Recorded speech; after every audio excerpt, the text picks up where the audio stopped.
Selamat datang di kanal Tuah Kata. Kali ini kita membahas topik perkuat imunitas UMKM. Kita telah melihat, menyaksikan, dan juga mengalami sendiri bagaimana dampak krisis ini terhadap UMKM yang bisa kita sebut sebagai demam bisnis UMKM. Saya, Rahim Jabar, telah 30 tahun lebih bekerja dan berinteraksi dengan proses marketing dan branding di perusahaan multinasional maupun perusahaan nasional. Dan saya juga telah membina UMKM lewat berbagai jenis pelatihan.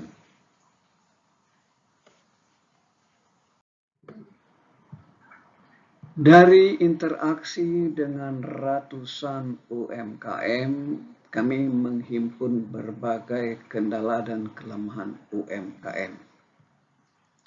Pertama, dari segi pasokan. Dan kita temui bahwa kemitraan dengan pemasok itu kurang kuat, karena umumnya pemasok-pemasok yang besar itu lebih suka berhubungan bisnis dengan yang lebih besar, yang tentunya merupakan sumber pemasukan yang lebih besar pula bagi pemasok itu. Kedua, pasokan bahan baku yang sering terkendala dan harganya sering berubah-berubah. Ini merupakan keluhan yang sering kita dengar. Kedua adalah dari segi pasar. Kita menemukan bahwa posisi pasarnya itu kurang kuat karena memang kemampuan pemasaran itu masih belum optimum. Masih banyak yang belum memanfaatkan teknologi digital, misalnya melalui e-commerce ataupun yang disebut dengan perdagangan dalam jaringan. Kedua, lemahnya akses ke pasar ekspor.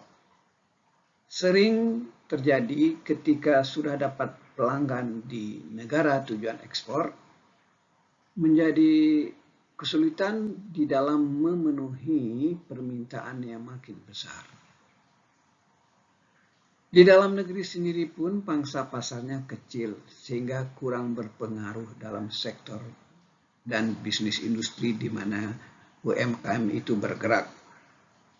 Ini mungkin terkait dengan memang konsistensi produk, konsistensi mutu produk yang belum memenuhi standar dan keinginan konsumen.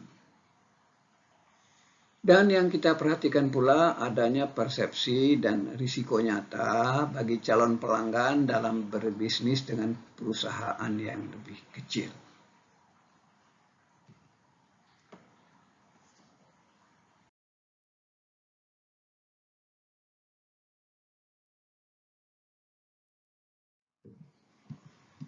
Kendala yang dihadapi yang lainnya adalah di bidang pengelolaan, manajemen, dan strategi. Kelihatan sekali bahwa belum terbentuk struktur dan hierarki. Umumnya organisasinya kecil sehingga belum ada struktur dan hierarki yang jelas. Dan oleh karena itu belum berkembang juga proses dan sistem di dalam melaksanakan kegiatan operasi. Dan seringkali pula keputusan diambil berdasarkan asumsi yang belum teruji, namun dampaknya bisa besar.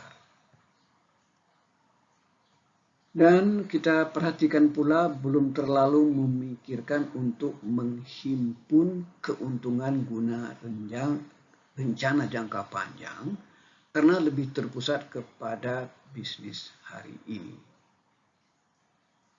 Dan terlihat pula seringkali bergesernya prioritas karena mengejar peluang bisnis jangka pendek yang di depan mata. Selanjutnya dari segi keuangan. Ternyata memang sumber daya UMKM itu sangat terbatas. Arus kas lebih kecil dan juga memiliki kendala besar di dalam memperoleh pendanaan. dan juga sedikit sekali yang punya perangkat lunak di dalam melaksanakan bisnisnya. Itulah kelemahan-kelemahannya. Di sesi selanjutnya kita akan membahas kira-kira bagaimana memperbaiki kelemahan itu, atau dengan perkataan lain, apa saja kira-kira injeksi yang diperlukan untuk mengatasi demam bisnis yang dialami oleh UMKM kita